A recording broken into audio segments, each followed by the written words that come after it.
the Wall Street Business Network.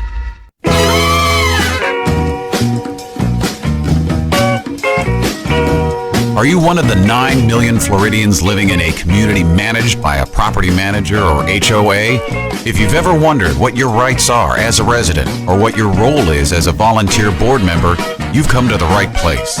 Welcome to the Condo Coaches, your resource for when your gated community starts to feel more like you're stuck behind bars, or when that guy next door decides that a hot pink Chevy on cinder blocks really sets the tone for the neighborhood. The Condo Coaches is brought to you by lmfunding.com. Find the Condo Coaches online at thecondocoaches.com. And now your host, Johnny Torres. Hey, everybody. With a little bit of extra excitement today, we bring you the Condo Coaches radio show. Your host, Johnny Torres. Thank you so much to everybody listening from wherever you may be doing so. Again, if you are not listening to us on one of the great radio stations across the state of Florida that carries this great radio program, you can also watch us online at facebook.com/thecondocoaches, facebook.com/thecondocoaches. You can also reach us at YouTube just by searching The Condo Coaches. And you can catch now all 40 episodes of The Condo Coaches. We're inching every day. We're inching a little closer to the 1-year mark. We've done consistently an episode every week. And so I'm excited to be back this week as well, because with me, as always, is head coach Dean Akers. Hey, Johnny, how are you doing? Doing excellent. Of course, for those of you who are regulars, you know that we record the shows on Monday around 1 o'clock. And we can't stop talking about the solar eclipse. And then, for those of you watching on our live stream, you'll see Dean throw on his official solar eclipse glasses. Okay, these are not the ones that you had to return on Amazon. These are the real deal. And so we may miss some of it, because we're here in the radio studio doing this show, but nonetheless, we're excited about it. So thank you to everybody for listening. And sitting next to Dean Akers, that good-looking young guy, is Travis Brant. How you doing, my friend? Hey, Johnny. Good, man. Happy to be back. Show number 2 for you, my friend. That is right. Feeling like a pro. That's right. Absolutely. So you are one of our condo coaches. Right. And we're going to be talking a little bit about that today and what exactly that means, because you came all the way over from the Orlando area. And so thanks to everybody who listens to the show out in Orlando. We get great response from not only Orlando, but the Palm Beaches, South Florida, and then, of course, Tampa Bay, where the show originates. But before we get into why you're on the show today, Travis, of course, we want to dig into our inbox and talk about some of the emails and messages we've been getting from listeners of the show. Go ahead, Dean. We also, this past week, I went south. We got some requests. Uh-huh. I went down and met with several boards this week as a condo coach, and met with them. One lady asked me why we do it, and I asked her why you volunteer, and she said, because I like giving back, and I said, that's what we do. And she by the time we were done, she gave me a hug, and we helped them immensely. One board, we helped with a strategy for their assessments and how to share that with people. Sure. And this group, we helped them with the fact they have not been doing reserves, and we showed them how to do some bank financing. We're going to be helping them with the financing package, and then how to plug the reserves in on a go-forward basis. Well, in a state like Florida, I mean, you really got to be good about those reserves, because you never know when you're going to need that extra cash, right? Well, the reserves are they're all figured. So if you have a 20-year roof, you put it on today, you start collecting money for 20 years, so when it needs to be done again. Sure. A lot of them don't do it, and her question, or what she brought up is, well, the residents won't vote on it. And I said, because in every annual meeting you have on, do you want reserves or do you not want reserves? Well, this was not a plus 55 community, but it does have some elderly in it. Yeah. Why do they care about the roof? 30-year roof. I mean, right. Yeah. Most of them would sit around and go, if the roof's still here, I'm going to be pleased to pay the special assessment. That's right. But in fairness to everybody, because it is a common area, you should be doing the reserves. Right. Well, and again, having Travis here, I mean, the last kind of real bad streak of hurricanes and storms that we had, actually, of all places, hit Central Florida the most. Correct. Because it missed the Tampa Bay area, it missed even some of the larger East Coast cities, but went right for the Central Florida area. And I don't remember around what year it was, but I remember that summer, Orlando or the Central Florida market really got hit like by 2 or 3 really bad storms. Oh, totally. And you look at some of these elements in these communities, if they've aged to a certain extent, it's going to be important to have those reserves built up, even if they're not all the way. Yeah. It totally helps. And so a lot of these things are planned out very specifically. But in the case of a hurricane or any other types of natural disasters, it's important to have that already lined up. Sure. It totally just, safeguards. So you had two. You had associations that did plan correctly, and you had those that did not. And it showed the type of hardships that some of them can put themselves up against. Now, just to touch on something that's very big here in the Tampa Bay area, but does affect us statewide, is the sinkhole situation. How worried does a community need to be about the sinkhole situation where they live? I mean, is it pretty they know more or less what areas are highly susceptible to it, right? Yeah, the sinkhole deal, I used to be a contractor, and we dealt a lot with sinkhole issues, remediation and stuff. Yeah. It's in certain areas of the state. You're not going to have a sinkhole in Fort Pierce. Okay. It's all the limestone understraight, and when we have droughts, the water's not up against it, so it kind of undermines it and causes a sinkhole. Sure. And you can do sonograms on it, but generally it's like being struck by lightning. But if you are, and again, I hate to alienate those who are not in the Tampa Bay area, but if you are, let's say, in the Pasco County area, northern Hillsborough County area, even some of parts of Pinellas that are highly susceptible to sinkholes, do you want to plan in the reserves or something like that? Is that a property insurance issue? It's a property insurance issue. Got it. So you want to make sure you're covered, and then if you have an event, you want to have a good attorney represent you against your insurance company. Your insurance company is not going to out and out do something not in your best interest.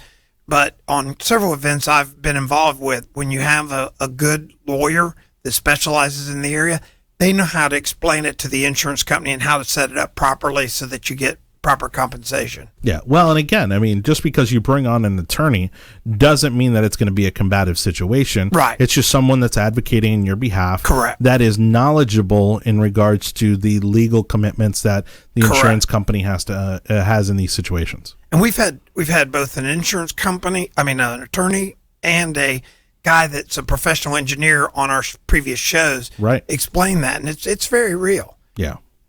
Well, we did get a lot of questions over the weekend from just a whole variety of issues.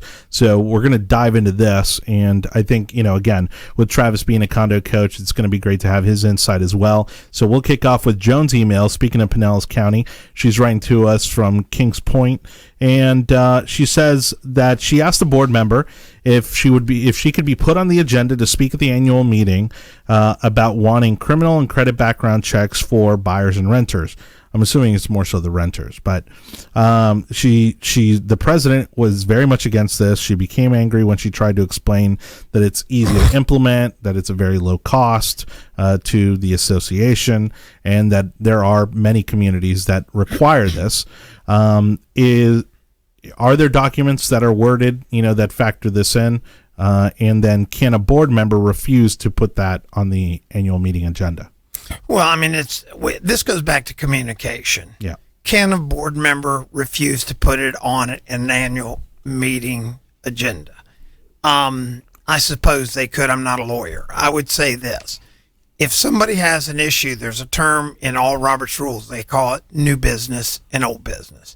And a board chair should call for, is there any new business to be heard? That would be new business. Right. And that person, if they do Robert Rules of Order, they should say, I'd like to make a motion. And the motion should be, I'd like to make a motion to have background checks, blah, blah, blah. And then the chairman of the board or the board president should say, do we have a second? That initiates the action for conversation. Then there's discussion, then there's vote. For her to email and for her board president to be that way, that's just not good communication within their community. And I would say to her, she should go to her board president and get it put on there. Well, again, it's a situation where they're making this more difficult on themselves than it needs to be. Right. Because either it is something that the residents want or it's not something that the residents want. And it's not really up to the president to determine or to try to direct that agenda in any way. Now, what I would recommend for her would be to do it at a board meeting versus an annual meeting. Because at a board meeting, she's allowed to attend. Yeah. And a board meeting, that kind of action can be made. So if she's at a board meeting, that's a rule or whatever, process. The board could say effective immediately. That doesn't require a document change from a coaching perspective. They may want to check with their legal counsel, but I would say they could, if she would just go to the board meeting, be civil, and then bring it up through Robert's Rules of Order. Yeah. You were going to add something to that, Travis? I think we see that often. I know in Orlando we see that quite a bit with vacation properties, Sure. where owners have them but really don't ever live there. The main point of those developments is for rentals and mainly for vacation rentals. Yeah. So a lot of those communities do have background check provisions written into their rules or wherever it may be. I think for that situation, without us having any more information, that seems to me like it's at least something that should be discussed. It's not an issue that wouldn't hold merit. Right, And let the residents decide. So I would think at least that should be on an agenda to where you could have further discussions and hear both sides. If there are people that don't want to do it, let's find out why. And if there are people that are, let's certainly hear those concerns as well, but certainly something to be discussed. Well, in Orlando being such a big tourist destination, are you seeing this with people who are renting out their properties on like Airbnb and that sort of thing? Airbnb is a little bit of a different type of situation. A lot of times you're not going to do a background check for a short-term rental. Sure. More from a long-term rental perspective, I think we see quite a few. Vacation homes, certainly, but even just others that allow rentals in their communities. We see that a lot. Again, from what I've seen, and I'm not an attorney, but the costs do not seem extremely substantial. Yeah. There are affordable options out there, and there's a lot of benefits as well. Well, and just from a personal standpoint, I think it's a reasonable thing to ask for.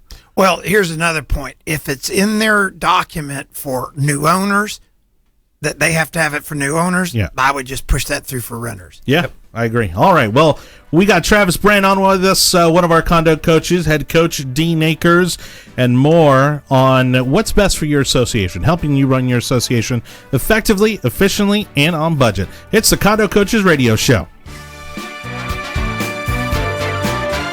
Contact the Condo Coaches online at thecondocoaches.com. More of the Condo Coaches is coming up next.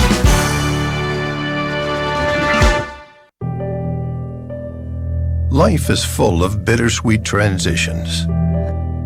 It's difficult to know how these changes will impact us over time.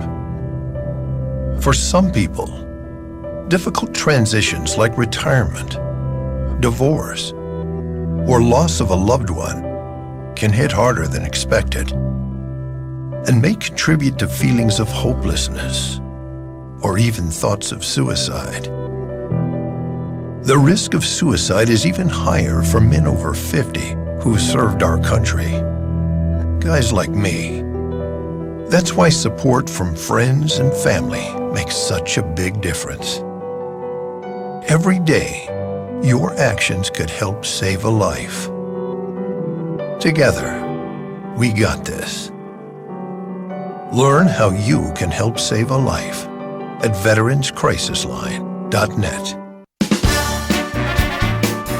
Welcome back to the Condo Coaches, online at thecondocoaches.com. Here's your host, Johnny Torres. Thank you so much for listening to the Condo Coaches Radio Show. Again, a team of volunteers here sharing our expertise to help you run your homeowners or condominium association effectively, efficiently, and on budget. Today, joining us is Travis Brant, one of our condo coaches, head coach Dean Akers. In a little bit, we're going to get into talking about resources if you are on the board of a homeowner association. And then, of course, some of the conferences and different types of events that are available out there, not only for you to go out there and seek new vendors, but also for continuing education and just, to put you in a better position to be a great board member. We are first going through our inbox, and like I said, we got quite a bit of them. And so going to try to get through these as as quickly as possible, but we do have a lot of great questions today. So Joan Campbell writes to us through Facebook, and she goes, she wishes that her association would utilize the existing language in their documents to do criminal and credit background checks for buyers and renters. Falls right in line, again, with the email that she wrote us, but she also reached out to us via Facebook. And so it seems like maybe there's already language in there and they're maybe not enforcing it. What can you do in that situation if there's language in the documents and it's not being enforced by the board? Yeah, you could call their lawyer. I mean, that again, Johnny. I mean, I'm almost after 40 episodes, and I go out and meet. This is just an example of where this whole industry is. But we hear this all the time. Where there are rules, there are things in the governing documents that say you can and can't do X and Y, right? And the board's not enforcing it. Yeah, I mean they have a fiduciary responsibility to do it. Right. Can you vote them out? Yes. Can you do all these different things? Yes. Can they be fined? No. It's just it's kind of a situation that you've got to plead to normalcy. And this board I met with this past week, they were all upset with each other and stuff. And when we walked through their strategies of communication, they all were like, I never thought of that. Yeah. I should be more civil. I should ask questions. I should facilitate, not dictate. And that sounds like a huge train wreck. Well, again, we say this always, that the board in many cases seems to make it harder on themselves than it needs to be. Well, in our visits with a lot of the boards, they go, well, tell me about Condo Coaches. I say 50% of our calls and emails come from unit owners. And I think one of our new books is going to be for unit owners, because we have unit owners that are concerned with their boards. And when the boards do well, the whole community seems to be smoother, run smoother, and a lot of happy people. Yeah, absolutely. Well, getting back to, again, renters and, just the overall maintenance of the community. I got to share one thing that I've been doing lately in our presentations. I have everybody in the room. I'm a little worried. Is it PG-13? Yeah, it's PG-13. Okay. I have all these board members in a room, and I ask them, have you in your lifetime ever rented? And they all raise their hand. Sure. I go, so is it safe to assume you did a lot of drugs, you left your trash out, you tore the place up, you parked wrong, all the things that just the renters do? And They all start laughing. I go, this is not a renter problem. This is a community problem. You need to create a sense of community. How do you reach out to your renters to make them feel part of the community? That's exactly right. Well, they're not owners. No, they're occupants. Yeah. That may be more important than an owner. Well, and again, the community I live in has a Facebook group, right, for the community. And they literally ask, right, or do a little bit of research or wherever they can to verify whether or not you're a homeowner before they let you into the Facebook group. But really, I mean, it should be open to everybody, so that way everybody's on the same page. Sure, they know what they know what some of the soft points are, the sensitive areas are in terms of what's happening in the community. And again, a renter doesn't want to feel out of place. He doesn't want to feel unwelcome. But you're right from the get, you're alienating them by not even letting them into something as innocent as a Facebook group. That's why my favorite question when I do these big groups is, I'd like to see a show of hands of anybody in here that has ever rented their place. Sure. And every hand goes up, and I go, and then I just have fun. So you were doing drugs all the time, and you left your trash, just like I said, you just sped through the parking. Well, I think in their mind, they create different classes. Right. Owners are one class, and then the renters are almost a second class in their head. And so it's a funny example when we have these presentations because the people, you can see when they get it. Right. You see that moment that they go, oh, that's right. I have been in that situation, and they're not all bad. And let's not forget that oftentimes the renters are actually paying more to live there than the homeowners are. Totally. Well, the other point is the homeowners, when you go back through, I used my days in Davis Island, I had a traffic committee that wanted to be a traffic committee. So I brought the police out, unbeknownst to everybody, and everybody on the traffic committee got caught speeding. Oh, boy. And they were the ones that were complaining about speeding. Sure. It was a coincidence. But when you complain about renters, make sure you're complaining about actions, because it may not be renters. You're just plumping everybody as a renter if they do something wrong. glass houses and throwing stones. Oh, yeah. Right? Yeah. So, all right, let's move on to our next email because it is a good one. We are hearing from Michael Burnt. And again, one of the things that's amazed me consistently about this program is people that we are reaching even outside of Florida. I mean, we're reaching people across the country. And when I tell you across the country, we are not exaggerating here. We got an email from Mike Burnt, who's actually from the Page Associates HOA in Coventry, Rhode Island. I have even the slightest clue where Coventry, Rhode Island is, but we appreciate Michael for writing in. And he goes, I'm a member of the board of my HOA, and we need to define a collection policy to get many members who are in arrears and are draining the HOA. So he's got a good, solid perspective on that.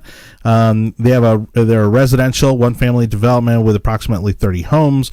He says about 20 of the homes aren't paying their monthly HOA dues of $85 a month. So they have a few homes in arrears up to or over $6,000. And so he's wanting to put a policy together to get the members to pay up on what they owe. They have a central well that feeds all 30 houses, and that's in need of upgrade and repair. So they're starting to realize the now consequences of not collecting on that, because now they're needing repairs and maintenance to things, and there isn't any money to do it. And so we talked recently about implementing a collections policy, right? And so we not only talked about bringing somebody in, an attorney or even a property management company that has that verbiage, but I think you also mentioned a way that the condo coaches could help. Yeah, we'll give anybody a collection policy. Our collection attorneys or our condo coach attorneys, they've written a generic collection policy. Quite frankly, I don't know anything about Rhode Island law. Sure. But I would suggest that this collection process would be similar, that at 90 days, you turn it over. I'll have one of our people see if they can do your research on Rhode Island, and we'll respond back to him. But by and large, a collection policy is the same whether you're a commercial company, a condominium association. You should be seeking active collection activity at 90 days regardless. At the end of the day, right, the specific laws, because I don't either. I haven't spent much time in Rhode Island, but the specifics may vary, but at the end of the day, it's, the policy is going to be the same. The worst thing to possibly do is do nothing. And so the most important thing is for them, again, we can certainly send them our generic one, and they can work with their counsel to make sure that it fits for what, where they are. But certainly the biggest thing is to do something, because the longer those sit, ours always say 90 days. That's kind of our, what our attorneys have advised and recommended. But certainly it sounds like those have aged quite a bit. They have some reserve issues coming up. It would definitely be good to get a handle on that sooner rather than later. Well, again, the condo coaches will provide them boilerplate language, and even just that will save them some money if they go to an attorney and just say, "Hey, can you make sure this is consistent kind of customize with Rhode Island law?" Yeah, correct. And they could send us their financials, because their financials are not law driven, and we could still do a financial analysis on their accounts receivable where they are. It could be reserves. It could be potentially worse than he's thinking. Yeah, it could be. Most of the time I find out they just don't know, and it sounds like he doesn't have any reserves. If there's 20 people that haven't paid and some of them 6,000, that's probably a train wreck. Yeah. All right. Well, thank you so much again, Michael, not only for sending in your email, but also from listening all the way from Rhode Island. And for those of you listening, don't forget, if you are listening on the radio, maybe it's our podcast version on iTunes, SoundCloud, Stitcher. We thank you so much for doing that. And you can also catch every episode on YouTube by searching The Condo Coaches, or at facebook.com/The Condo Coaches. What are you giggling about over there? I just know Travis has a friend up in Rhode Island. He can maybe go up there. There we go. Just a buddy. It's an old buddy. Little business just trip. Buddy, yeah. That's it. Oh, goodness. All right. Sometimes I make myself laugh as a condo coach. That's going to be for the behind the scenes reel. Oh, no. He's going to hit me when the show's out. I bet. All right. We got a quick question here. We'll squeeze it in. We got a little bit under a minute here in this second segment. This from Laura Joe. Laura is writing to us from right here in Tampa. She says, can the HOA president of our community be married to and listed as the property owner of another property management company that manages over 50% of the investors' property here in the community? Seems like a conflict. So not only is she HOA president, but she's also heading up a property management company, not of the entire community, but she manages some of the properties that are being rented within the community. Well, I would check with their legal counsel, but her property managing those properties probably doesn't have much to do with it, because the property owners, the associate, whoever owns those 50% of those units, they're the voting members. Right. So, I mean, she doesn't really have any power to vote or influence those people. Again, I think she just needs to be transparent about it and make sure that everybody knows what's going on there, and just be aware that, she is or isn't steering things in her direction. Right. No conflict of interest. Yeah. Segment 3 of the Condo Coaches radio show coming up. Don't forget to visit us online, thecondocoaches.com. We'll be right back. Contact the Condo Coaches online at thecondocoaches.com. More of the Condo Coaches is coming up next. Attention men under the age of 35. You know what really impresses the ladies? When a guy has a few drinks and later gets pulled over for buzz driving. That could cost you around $10,000 in fines, legal fees, and increased insurance rates. There goes let's grab dinner and a movie. Oh, I know. You drive more carefully when you're buzzed. You've proven that hundreds of times. A woman admires that kind of confidence. And you've practiced how to speak if a cop does pull you over. Slowly, clearly, and politely, like, "Good evening, officer." A woman admires that kind of foresight. And what woman doesn't find it adorable that you call it buzzed even though the law calls it drunk? You could kiss $10,000 goodbye, along with any chance of having a girlfriend. Because nothing says, "I'm a catch," more than a guy who lives in his parents' basement and calls it my place. Buzzed, busted, and broke. Because buzz driving is drunk driving. A message from the National Highway Traffic Safety Administration and the Ad Council. Welcome back to the Condo Coaches, online at thecondocoaches.com. Here's your host, Johnny Torres. Thank you again for listening.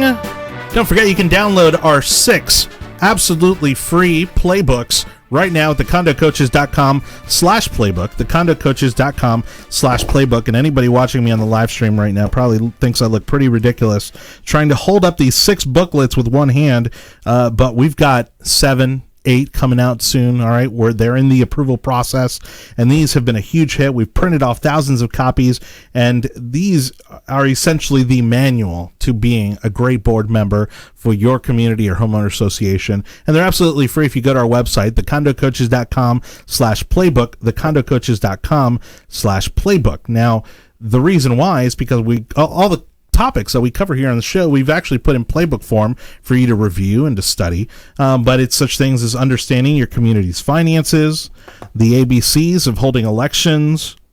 Of course, the first one, which in and of itself has already been printed thousands of times, the top 10 most important things you need to know if you're a COA or HOA board member. And then a big topic, as always, collecting delinquent association fees. The list goes on and on. Get the 6 booklets right now, absolutely free, at thecondocoaches.com/playbook, thecondocoaches.com/playbook. We're still going through our inbox because we've gotten some phenomenal questions here, but we've got Travis Brant, our Central Florida condo coach. So we're going to be diving into conferences and resources for the associations out there, but I didn't want to step away from our inbox just yet because we did get a great question here about conflict of interest. Now, the second question about conflict of interest on this show, but she says she's the VP of their homeowner association, and she has her questions regarding how to handle conflict of interest. There is a vendor who currently maintains the clubhouse in the community. That contract is up for renewal soon. They want to expand on the services that they're currently providing, and so they're going to also expand the people that are able to submit bids for this job. It turns out that the current vendor also employs her son, who, not that it matters, but is under 18 years of age. So it's, young kid, out there with a little job, a part-time job. And so, of course, she's just concerned about the appearance of conflict of interest or whether or not it's a conflict of interest. And so there's a list of questions here that she asked, and we'll try to drill through these pretty quick. She said her understanding is that the conflict needs to be disclosed. Yes, right? Correct. Absolutely. Well, knowing does it need to be disclosed, it's great for just back to our point of transparency. Yeah, she's going to earn a lot of trust in the members, other board members, and the residents by being upfront about it. And so, definitely, she says, should I go on the record at the board meeting? Yes. And then should she confirm at the meeting, disclosing that, again, making sure that it's reflected in the minutes. So yes and yes. All right. She's saying that she feels the conflict only applies to the vendor selection. So would she be allowed to make a motion or second a motion and vote on what should or should not be included in the RFP, the request for a proposal or statement of work, since that's not vendor specific? Absolutely. Yeah, there's no conflict there. I mean, again, if everybody's getting... Those requirements are going to be vendor-wide. Sure. So that's going to have nothing to do with that specific company. Yeah, no matter who the vendor is, they still have to incorporate that into their proposal as to whether or not they can cover those services. Everybody. That's right. Correct. So no conflict there. And then she says, can she make a motion or second one to renew the current vendor's contract?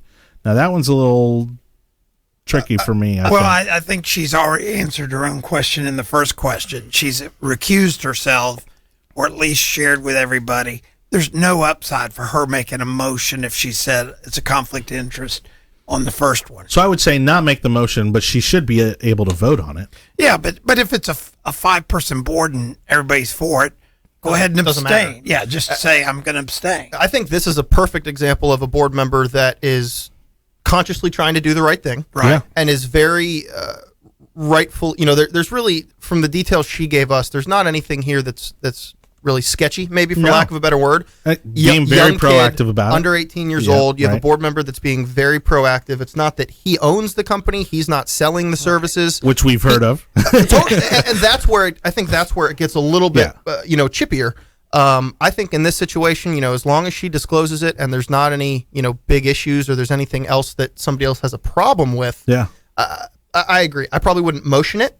But from the standpoint of, helping with the RFP or, helping with the selection, as long as she's disclosing these things, I don't think there's any type of issue with that. Well, and here, for Trisha's, bullet points here, I think she just plain should abstain from the voting on the particular vendor, right? Well, I commend her for asking. Yeah. That in and of itself says that she's trying to do the right thing. Right. Yeah, and while I definitely think she should be involved in outlining what the services are that are needed, I think when it comes down to voting on that particular vendor winning the contract, at that point, she should abstain, right? Right. That what we're all selling? I would agree. Okay, cool. And then if a motion is made or seconded to go with a company other than the current vendor, oh no. So again, that covers kind of questions 3 through 6 there, right? Which is all based on voting on the actual vendor, and we say just abstain from the voting on the actual vendor completely if possible. Right.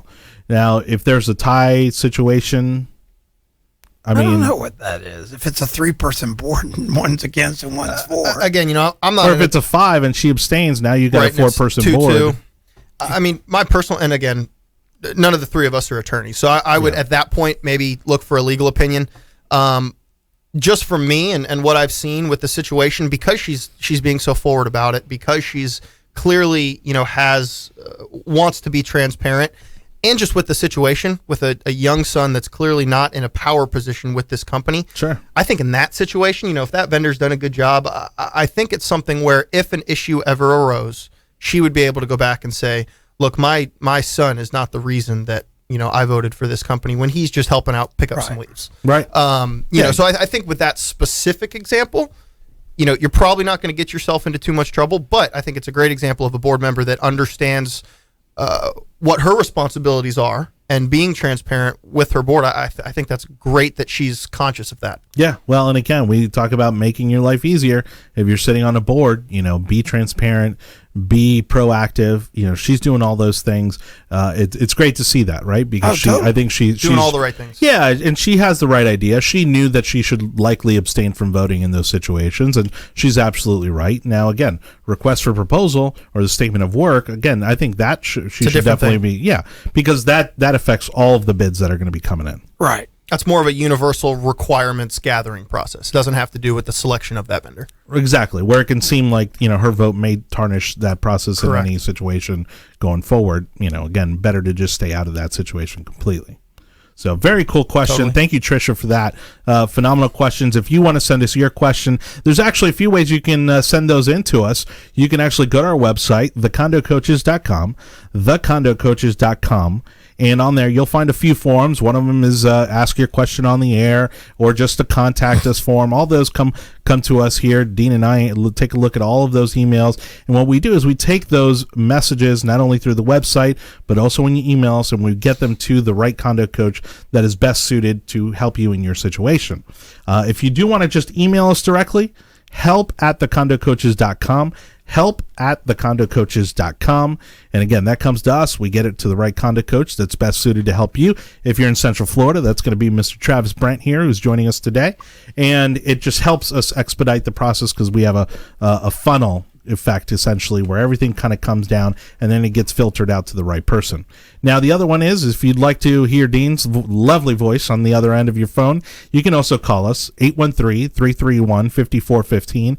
813-331-5415. You call us, you leave us a message, and we'll get back to you, whether it is Dean or a condo coach, again, that is best prepared to help you in your situation. But all this is absolutely free. We do it to volunteer and help your community be successful, and we appreciate you for listening to the program and taking advantage of a little bit of knowledge that we've gathered throughout the years. Let's go ahead and start diving in here in the third quarter into our topic of the day. One of the things that I'm sure most board members aren't aware of is that there is a series of conferences that come along every year that is to help these boards be in a better position to choose vendors, to do some continuing education. Tell us a little bit about what's coming up, Travis. Yeah, well, we talk about Condo Coaches as being a great resource. Certainly it's something where we've tried to make Condo Coaches easy and accessible and very kind of easy to digest for a lot of these potential board members, owners, whatever it may be. But there are other organizations throughout the state that have very similar goals. Maybe they just, go about it in a different way. I know one that I'm involved with pretty heavily in Orlando is CAI. Okay. Community Associations Institute. And there's involvement from basically everybody in the industry. So you have a lot of vendors that are heavily involved. You have a lot of the management companies. A lot of the managers are active. And then with some of the events that they have, expos and trade shows and things like that, we see a lot of involvement with the boards. And so there's a lot of cool things that they offer, classes and CEU credits if you're licensed for the managers. They do board certification classes for a lot of these board members, whether they're first time or whether they're just looking for a refresher. Yeah. A lot of really cool opportunities. So in Orlando, we have one coming up in November. Okay. And it's called the Cai Leadership Forum. It's going to be at the DoubleTree right there by SeaWorld, very centrally located. But it's actually a statewide event that they're going to be putting on. Oh, wow. And so it's for board members, it's for managers, it's for vendors. It's really for just anybody in this industry that's trying to tap in, trying to get a little bit more information. And they're going to have, it's going to be a really cool thing. I'm volunteering with CAI to help put it on, just to help organize it. Cool. So we had a meeting a couple weeks ago with all of the executive directors from CAI statewide that came to Orlando to kind of plan it out and just do some of the preliminary steps there. But a lot of really cool things on tap. There's going to be some great classes. There's going to be a trade show. There's going to be lunch that'll be included as well. And so I would definitely kind of push people to look into that as well. It's just another place to get plugged in. Another really good place to start getting a lot of that information. Well, and if you listen to the show, I mean, we run a public service announcement for Community Associations Institute. Very cool that they're putting on this kind of a large-scale program. Absolutely. And again, Orlando, always a great place because you can kind of make a weekend out of it, maybe even bring some family along and go to Disney, afterwards or whatever the case might be. But let's do this. We're going to take a quick break. Cool. When we come back, we're going to talk about how they can get a hold of you. Perfect. And get more details on this event. So, again, you're listening to the Condo Coaches radio show. You want to listen to us worldwide, you can do that through the iHeartRadio app over the weekends. And if you're unsure of what radio station we might be on, just go to our website, thecondocoaches.com. That's thecondocoaches.com. Want to be a part of the show? Just give us a call, 813-331-5415, or email us, help@thecondocoaches.com. We'll be right back after this. Contact the Condo Coaches online at thecondocoaches.com. More of the Condo Coaches is coming up next. Thanks, Julie. And coming up next, is there rain in your weekend forecast? We'll find... Hey. Hi. It's been a while. Great place and nice neighborhood. You must have a strong community association board. Thanks. I guess so, but I don't pay any attention to that stuff. Seriously? How do you know for sure the board and community manager are making the right decisions to protect your investment? I don't, but what am I supposed to do? You can get involved and connect with CAI. CA what? CAI, Community Associations Institute, they're a nonprofit group that has helped us build a great community.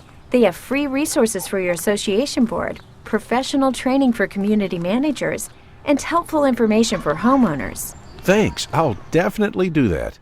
Is the time and investment you have made in your home and community protected? Be a smart homeowner and visit CAI at responsiblecommunities.com. Welcome back to the Condo Coaches, online at thecondocoaches.com. Here's your host, Johnny Torres. Final segment, and a big thank you to you for listening to the Condo Coaches radio show. And again, if you missed any part of this episode or any previous episode, you can catch all of them at youtube.com. Just search the Condo Coaches.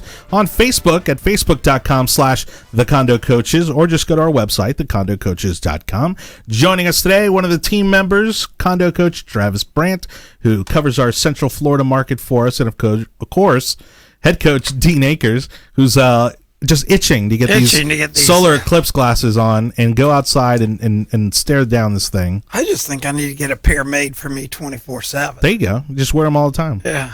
You're just cool like that. Yeah. So, it depends how often you look at the sun. Yeah, exactly. Right. Which, for some reason, Dean happens to do all the time. It's just like his... I used to do this as... Which explains a lot. I used to sit there and I go, my life's so bright, I got to wear these kind of sunglasses. Not even just normal shades, just wouldn't do. Exactly. So, all right. Well, we're talking about community association resources and conferences. Travis, you were telling us about the Community Associations Institute event that's coming up in Orlando. And what's it called again? It's called the Cai Leadership Forum. Okay. It's, like you said, in Orlando. It's Friday, November 3rd. And so, as you mentioned, Orlando, great place to bring the family. It's a one-day forum.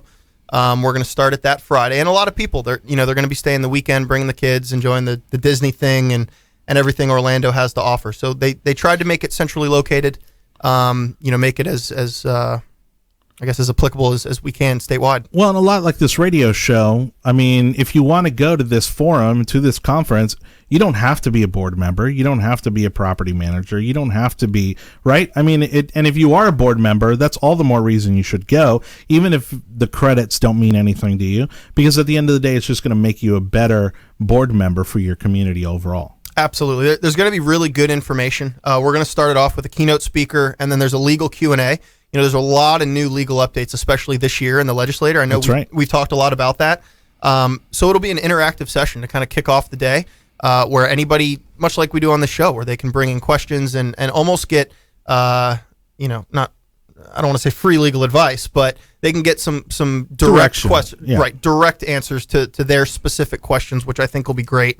Well, we did a show on all the new legislative changes. Right. We had Mark Anderson on, who was phenomenal, and it's now one of our more popular episodes on our YouTube channel. And so definitely, if you're interested in what those new legislative changes mean to you, because they will affect you, go to our YouTube channel and look that episode up. But we're also going to be addressing those at this CAI forum, right? Totally. And then following that, there are going to be some more specific classes that those attendees have an option to choose for themselves. Okay. So I would certainly kind of stress to sign up sooner rather than later so that you can get the classes that apply to you. But there are choices as far as which breakout sessions you would like to attend. And again, you don't have to be a property manager, right? Absolutely not. A lot of these topics, and all the topics are available online, and we'll get there. But a lot of it is going to apply to people outside of the management world. Right. So, people that live there, people that are on the board, like you mentioned, a lot of these things are going to be really good informational sessions, as you mentioned, for owners or, managers who might need their credits as well. So just because you don't need the credit certainly doesn't mean that it's not going to be good information. Well, we have a national, if not a potentially global audience here, but of course, nationally, we've heard from people from coast to coast. And so even if any of those guys want to come, I mean, it's summer in Florida. Where would you rather be? Beautiful weather. Yeah. I'd like to do something too. It's all about give back. How much does this cost? For CAI members, it is $79. For non-members, it's $99. I tell you what we're going to do. The first 10 people, $1,000. The first 10 people that go to our info at thecondocoaches.com. Help at thecondocoaches.com. And put their information in saying they want to attend, we'll front their fees. All right. Can we get the email up on the screen there? So again, you're going to cover the entrance for 10 people to go to this conference in November. The first 10 people that email you. Yeah. To email us. That's volunteer. We're gonna take up a collection amongst ourselves and help at thecondocoaches.com. Perfect. Yeah. And again, you could be a property manager, you could be a resident, you could be a board member, right? Absolutely. Real estate agents. It's open to anybody. Yeah. I mean, we want people that are in the industry that can benefit from this information and from bringing these resources together. Just to be a very positive experience. Well, half of them I've attended. They're great life experiences. Totally. Yeah. And one of the more popular blog posts we've had on our website too is about when you're looking to buy a home and what you should be doing in terms of getting to know what that HOA or COA looks like in the community you're looking to buy in, because I would say most realtors probably don't do that homework. And so we highly encourage, if you're a realtor, not only to listen to this program, but also to maybe go to a conference like this and get more knowledgeable about how these individual community associations are run. Yeah, and the CAI is an awesome organization, statewide. The condo coaches attend events, their events, and like you say, we have their promo every show, and it's just a great resource for owners and board members. Well, and again, they're doing it for the right reasons. They're doing it to create a better environment for everyone who lives under a community association. And again, by our rough math, about 9 million people in the state of Florida and growing. Yeah. And so, again, hit us up on the email. First 10 people to email us at help@thecondocoaches.com is going to get to go free to the Leadership Forum put on by Community Associations Institute in Orlando. Absolutely. Cool. That's cool. If they want more information, again, as I mentioned, there's going to be a multitude of classes and some other things. For more information for the event itself, if you go to caionline.org/FL Forum, it'll give you all the information for it. Okay. It'll give you the opportunity to register. And it'll just give you a lot of good links to the hotels, all that kind of thing. Okay. As far as just the event specifics. Well, we'll put that URL in the description for our videos. Absolutely. So people can find it easier there. So caionline.org/FL Forum. Correct. All right. See, It's not that hard to remember. Not I just bad. did that right off the top of my head. Rattle it off. So, Travis, again, the reason we wanted to bring you on the show is because we want to get the word out that you're here, right? That you exist, that you're in the Central Florida market to help associations. How can they reach you? So I try to be as accessible as I can, and always try to respond quickly and all that good stuff. The easiest way normally is just an email. If you just shoot me, it's tbrant, so TBRANT @lmfunding.com, and that'll go straight to me. Got it on the cell phone, but I'm also available by phone. It's 561-309-4299, and we can put that in there as well. If there's questions about condo coaches, if there's questions about the CAI events, as I said, I'm a volunteer for both, so I'm certainly happy to help and spread any information that I can. And you're in Orlando. I am in Orlando. I cover the entire Central Florida area. So I was going to say, don't let the 561 number throw you off. Exactly. Yeah, I have history down in South Florida, but I'm Central Florida now. So very cool. But we do, going back to what Dean's been saying just about every week, we have condo coaches in every major market in Florida now. So if your association needs help, not only can we help you via email, via phone, via our website, but we can actually have a condo coach come to your next board meeting, come and maybe even just schedule a private one-on-one meeting if there's something you want to address. We'd be more than happy to do that for you. And don't forget, we offer a lot of assessments, including our financial assessment, which is probably our most popular and our most important one. Right. We got a couple minutes left here. We see other conferences like this. I mean, as I kind of briefly mentioned, this is also a good place if you're looking for new vendors, right? If you're looking for just maybe explore some new ideas in ways to keep your community maintained. Totally, and I think a cool maybe differentiating factor with this event versus some of the other ones that they have through the year, it's kind of a combination. There's going to be the classes that are offered, there's going to be a roundtable, and there's going to be a trade show.